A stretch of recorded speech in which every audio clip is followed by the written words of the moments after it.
مجاہدین ہوں یا طالبان، یہ جنگ انہوں نے صرف اپنے بل بوتے پر نہیں جیتی، یہ آپ کو تسلیم کرنا پڑے۔ جو مجاہدین تھے ان کے ساتھ کون تھا؟ ان کے ساتھ پاکستان کی ISI تھی، ان کے ساتھ پوری جو پلاننگ تھی وہ پاکستان کی تھی۔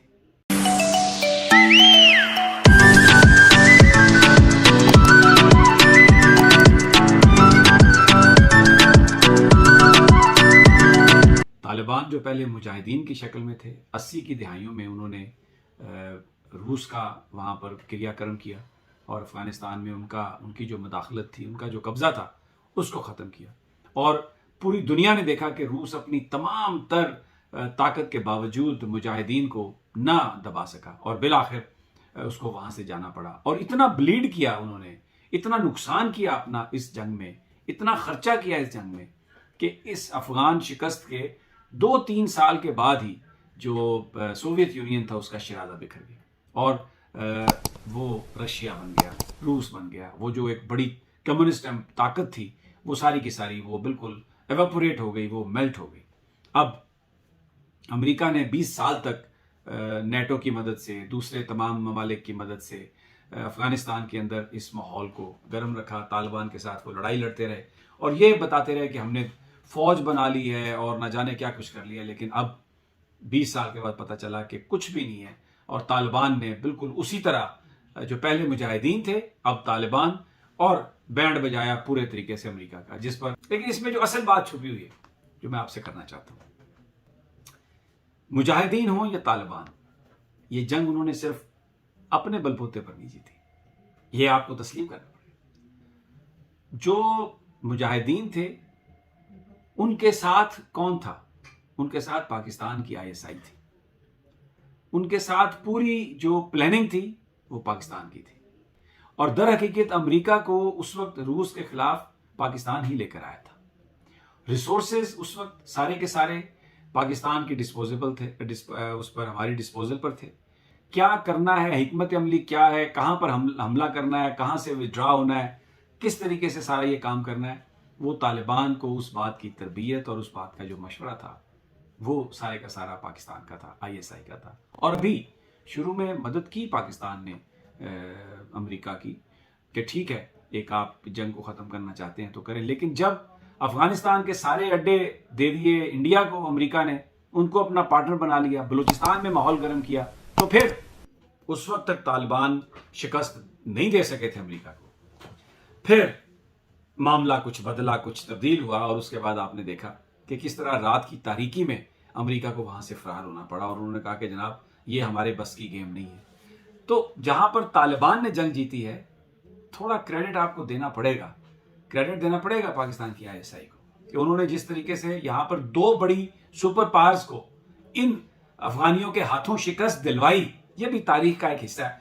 بھلے پاکستانی پبلکلی آفیشلی یہ بات نہ کہہ سکیں، اس لیے کہ اس کی بہت زیادہ ڈپلومیٹک جو ہیں وہ اس کی آ جاتی ہیں، کمپلیکیشنز آ جاتی ہیں۔ آج پاکستان، چائنا اور روس کے ساتھ مل کر یہاں پر افغانستان میں ترقی کی نئی راہیں کھول رہا ہے، اور اس کا اعلان کون کر رہا ہے؟ اس کا اعلان طالبان کر رہے ہیں۔ کیا کہا ذبیح اللہ مجاہد نے کہ افغانستان کے اندر جو ساری ترقی ہے، جو سارا انفراسٹرکچر ہے، جو ساری کنسٹرکشن ہے، وہ چائنا کرے گا۔ ون بیلٹ ون روڈ جو انیشیٹو ہے، BRI جسے کہتے ہیں، بیلٹ اینڈ روڈ انیشیٹو، صدر شی کا، وہ انہوں نے کہا ذبیح اللہ مجاہد نے کہ وہ اس خطے کی ترقی کی ضمانت ہے۔ تو یہ بات پاکستان کے لیے ایک بڑی فتح ہے۔ اور انہوں نے یہ بھی بات کی ہے ذبیح اللہ مجاہد نے کہ چائنا ہمارے ساتھ ہماری مدد کرے گا اور ہم اس کا ہاتھ پکڑ کر جو ہے وہ ترقی کی طرف آگے بڑھیں گے۔ پاکستان سے بھی ذبیح اللہ مجاہد نے مدد کی اپیل کی ہے، اور انہوں نے کہا کہ پاکستان ہماری مدد کرے۔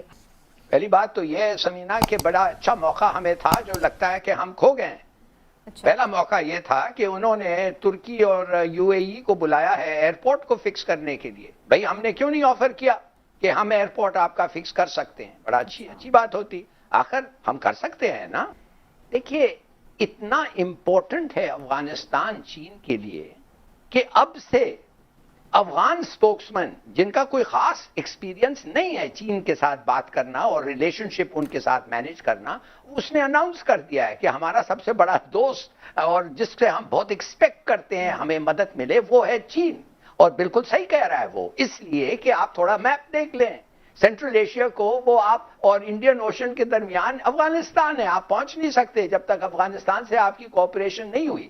تو بی آر آئی اور ہمارا بھی جو ہے, تو all these things depend on good Chinese Afghan relations. اور بڑی اچھی بات ہے کہ بڑے اچھے ریلیشن شپ ہوں گے. چین نے اپنا دفتر بھی نہیں بند کیا ہے, ایمبیسی بھی نہیں بند پر کی مسئلہ ہے. یہ نا ہلال صاحب, چین تو جتنی مرضی مدد کرے اس پہ کوئی الزام نہیں لگتا. پاکستان پہ تو پہلے ہی الزام لگاتے ہیں کہ جی افغان طالبان کے پیچھے پاکستان ہے.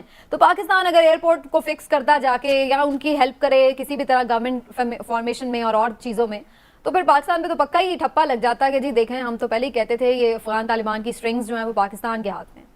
سب ملک جو آ کے ہمیں مل رہے ہیں اور ایون امریکہ, وہ تو بڑا خوش ہے کہ آپ اتنا, وہ تو ایگزیجریٹ کر رہے ہیں ہمارا جو انفلوئنس ہے طالبان پہ, وہ تو بہت خوش ہوتے ہیں اس لیے کہ وہ ہمیں دبا سکتے ہیں, ہمیں مڑوڑ سکتے ہیں, اور کیا بھی ہے انہوں نے. اور ہمارا کمپلینٹ بھی یہی ہے, do more do more do more. وہ اس لیے کہتے ہیں کہ ان کو پتا ہے کہ ان کا انفلوئنس گریٹ ہے. لیکن امریکہ کا تو ابھی بھی دشمن ہے نا چین ہلال صاحب. پھر یہ نہ ہو کہ پاکستان, چائنا, افغانستان یہ والا جو پورا ایک بلاک بنے وہی امریکہ کی ہٹ لسٹ پہ ہی آ جائے, پھر وہ ایک نئی مسئلہ مسائل جنگ شروع ہو جائے.